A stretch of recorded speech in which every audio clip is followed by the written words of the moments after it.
Generative artificial intelligence is impacting higher education in profound ways, from how we perceive the written words to the future of teaching and students' autonomous learning. Hello, my name is Alice Joubin, and I'm a professor of English. Just like printed books and typewriters, AI is a technology of representation. Like other technologies of reading and writing, AI exists within an ecology of written words as asynchronous communication. While AI is not reliable to produce knowledge or even to retrieve factual information, it can be used to amplify students' training in expository and creative writing. Humanistic writing is an organized way of thinking. Effective humanistic writing is open-ended. It makes the familiar strange and the strange familiar.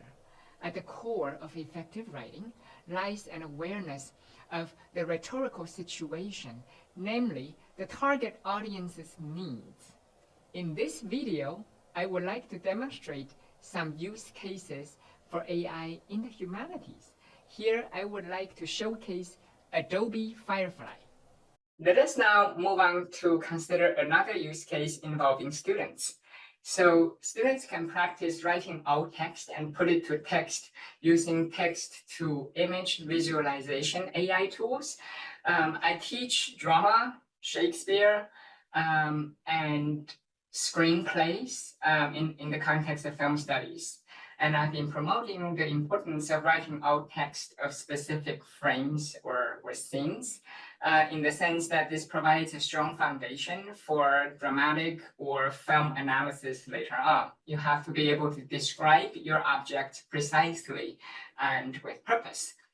Of course, it also helps to ask students to envision the dramatic situation in their head. So as I teach Romeo and Juliet, for example, I often ask them to brainstorm and think about if they were the director, what would they do with the play? What would Romeo and Juliet look like? What would they wear, for instance?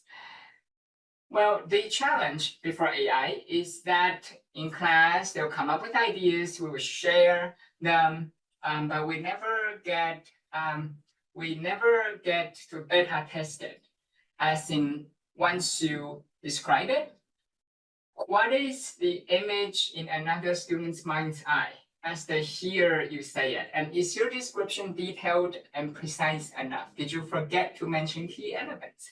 Now with text-to-image tools, we can actually put it to test. And that's both entertaining and educative. So I ask students to balance technical details with artistic and interpretive elements of a shot or a scene. So we're dealing with still images here, just a scene. As AI advances, in fact, Sora, right, there's no public release yet. We can already do text to video. But for now, we're doing text to image. So technical details include the mise-en-scène, cinematographic information, the depth of a shot or camera angle. And you have artistic elements that they include aspects of the shots that are kind of open to interpretation. You have the character's mood, or how inclusive a particular scene might be, questions like that. Now, so using Adobe Firefly, I asked students to put in as detailed as possible in their prompt. For example, I'm directing a film adaptation of Romeo and Juliet that is set in contemporary America. I would like an image for the mood board to visualize the costume design. So here is focusing on one specific element. Please create an image in photorealistic style, right? In case it comes out as oil painting. So you can specify your style of two lovers standing on the beach facing the camera. The sun is setting. One of them wears something very laid back but expensive, such as a Hawaiian shirt made by Prada and with spiky hair. The other person is dressed in Dolce & Gabbana's line with decorative accessories, such as quilted vest and handcrafted belt buckles. For those of you familiar with Baz Luhrmann's film Romeo plus Juliet, you may know where I got my inspiration from. But did I forget to mention or specify the character's race, gender, or age? I did. So let's see what the bot would assume, right? Since I didn't specify these elements, what will come out?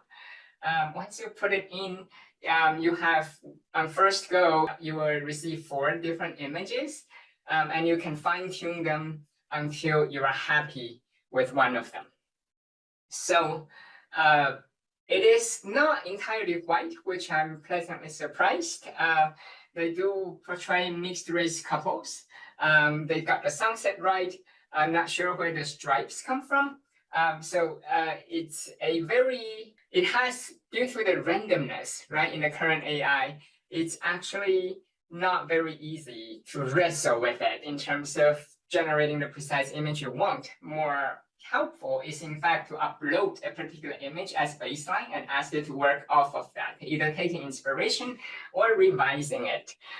Here are the other 2 images. So as you can see, whatever I neglected to mention would trigger the default assumption, right? I'm just glad in terms of racial diversity, it doesn't default only to whiteness. So these are examples of what we might be able to do with the current tools. They are evolving incredibly fast and in all kinds of creative directions. In this unit, I have demonstrated some solutions to the challenges of writing in a world of information abundance. I encourage my students to keep an open mind regarding uncertainty and to resist the urge to default to simplistic certainty. Instead of fetishizing the speed of writing or overemphasize the value of short-form writing, we should pay attention to the ecology of written words and cultivate critical questioning skills.